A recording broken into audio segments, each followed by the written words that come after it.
Hello, my name is Damion Middleton. I'm a student at the University of Massachusetts Amherst through UWW, University Without Walls.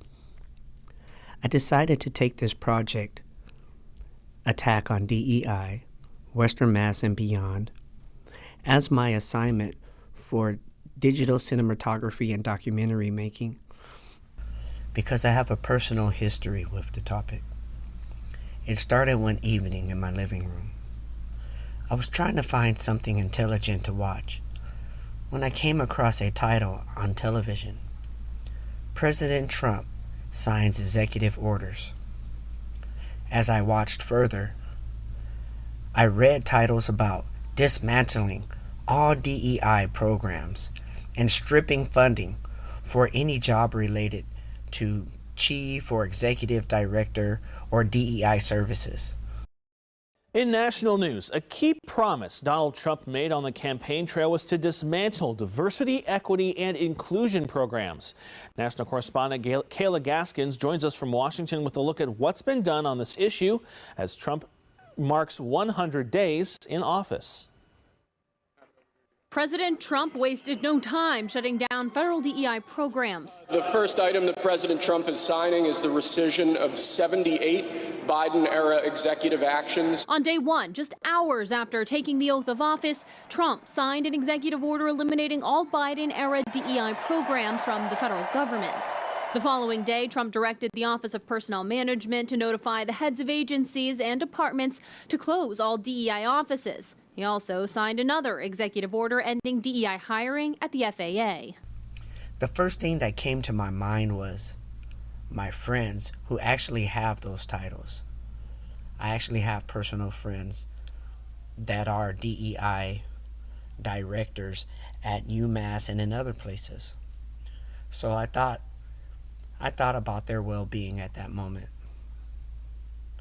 Does this mean that they are losing their jobs? Why is this attack happening? What does this mean for me? Or for Americans? Then a bigger question arose. What are DEI services anyways? I know I should know. Isn't DEI for people of color? Or is it for people from LGBTQ? Or is it both? I was suddenly ashamed that I didn't know. So I began my quest for knowledge, and I decided to take the world along with me. Defining DEI. DEI, which stands for Diversity, Equity, and Inclusion, is a framework used in organizations to promote their fair treatment and full participation of all individuals, particularly those who may have historically faced discrimination or underrepresentation, and aims to create environments where everyone feels valued, respected, and has the opportunity to thrive. Here's a breakdown of each term. Diversity refers to the presence of a range of human differences, including but not limited to race, ethnicity, gender, sexual orientation, religion, social economic status, and abilities. Equity focuses on ensuring fairness and justice by addressing systemic barriers and providing individuals with the resources and support they need to succeed. Equity acknowledges that different individuals may require different levels of support to achieve the same outcome. Inclusion involves creating an environment where all individuals feel welcomed, respected, and supported, and where they can fully participate and contribute their unique perspectives and talents. It's about actively creating a sense of belonging and making sure everyone feels valued. Well, now that we did our own personal search, let's seek out new information and new insight. And I know just the person. Intro, Jillian Harvey. Hey everyone, on my first interview for the documentary of DEI, Attack on DEI, Western Mass and Beyond.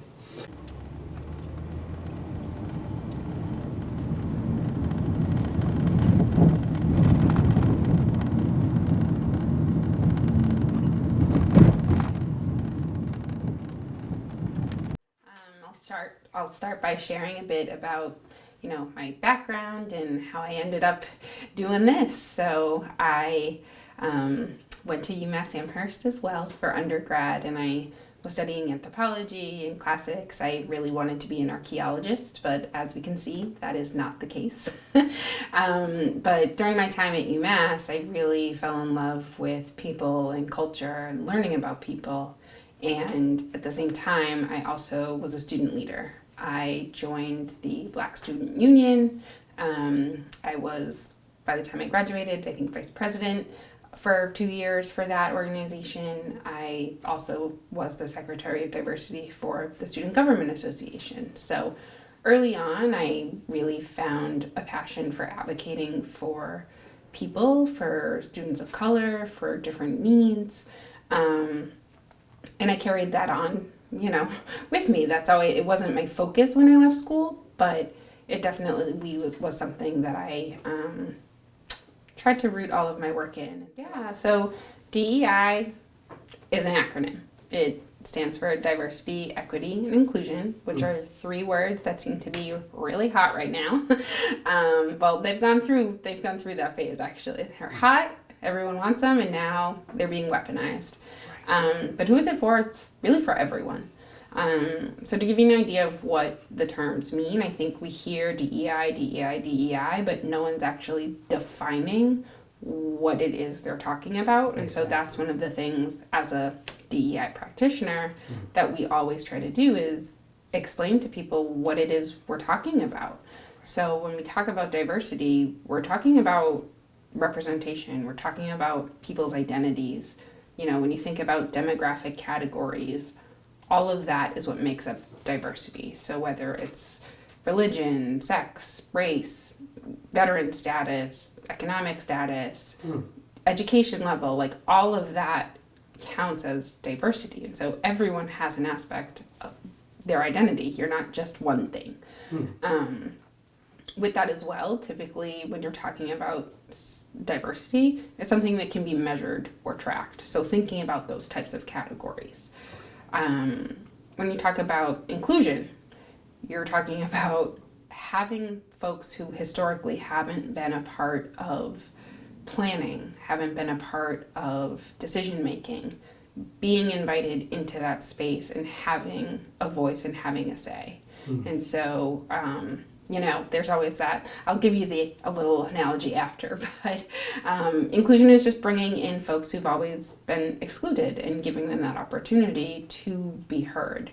And with inclusion comes belonging, which often gets left out, but it's really important. Belonging is the sense that every single person wants to belong. They want to feel like they are welcome, that they're valued. Yes.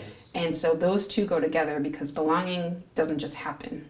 It's a culture shift. It's, creating a space where you just know, And equity is really, it's the end goal. Will we get there? Hopefully, but realistically, it's always going to be an ongoing goal to reach because, especially here in the US, we are built upon the labor of others. We were built upon oppression. We were built upon othering. And so the point of equity is not just race-based, that's racial equity, but equity in itself is ensuring that folks who don't have what they need get what they need to thrive. And so we know that everyone has different resources, everyone is starting at different points in life, whether, you've just moved here or whether you are, from the Pilgrims, like it doesn't matter. But with equity, it's really just making sure that the barriers that are in place and the systems we have are getting looked at, they're being challenged and they're being changed to allow for everyone to be able to access resources, services, anything that they need to be able to thrive. And I think, that's thriving is the American dream. So why are we having such a problem embodying that and accepting equity as our goal?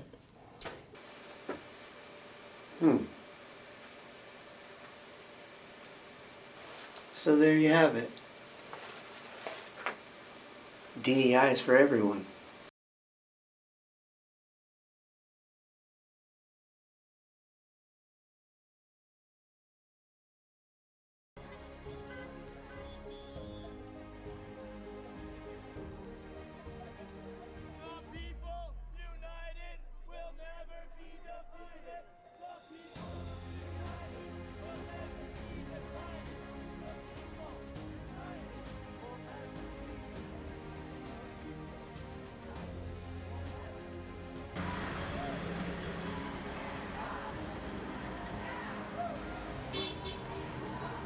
Throughout the day, my classmate and friend Sebe and I encountered horribly dissatisfied citizens. I was surprised to see that the entire nation took to the streets that day to stand up to what a lot of people considered Trump's tyranny. I can't say that all this anger is a result of Trump's administration's dismantling of DEI. But I can tell you that it had a lot to do with it. This was not an argument, but more of a fact-finding mission. I was uninformed, and now I have a general understanding of what DEI is, why it truly is important for all Americans, and why I feel it should remain. There still is a lot to learn about the situation, and I implore those who have watched this video to get informed so that you can come to your own determination about the facts.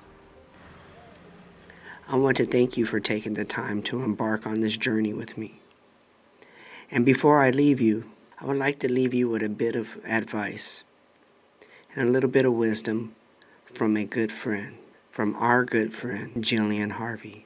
We are all different. We all have these great parts of our identities and our experiences that when pulled together can be so much more, and you're able to actually understand individuals and that folks can make changes so that people can get what they need. And ultimately, if you don't have some of these programs and this work integrated into different facets of our society, it's going to impact everyone. I know he had just talked about the food stamps example. Think about ADA, the Americans with Disabilities Act. Those laws were put in place because that is an entire population that was not being served. We think about one of the examples, curb cuts. They were intended for folks who may be using a wheelchair or who are using a cane or just have mobility issues. But in reality, every single person benefits from them. If you are pushing a stroller, if you are dragging luggage, walking down the street from the train, whatever it is, you're most likely taking advantage of the fact that there is a slope and you don't need to jump off this big curb. That's something that if it weren't here, folks we'd still have folks that wouldn't be able to navigate spaces as well. And it wouldn't just be folks who have maybe a mobility issue, but it'd also be those folks who are pushing strollers or struggling with their luggage. We have to think about everyone. And that's one thing that I think we're not doing well. And the other thing too is that I say, share your knowledge. Just having a conversation with a friend or a family member who doesn't understand or, is soaking in what just the media is giving. Have those conversations, because we have hit a point, I think, where we're so polarized in this country that we don't want to engage with even family members who have a different opinion. And if you can't talk about those differences in opinions and break down some of that and get to a place where you're listening and you're understanding, then we're not going to get very far. So really, my advice is learn, listen, be curious, and speak up. Be brave. Be safe, but be brave.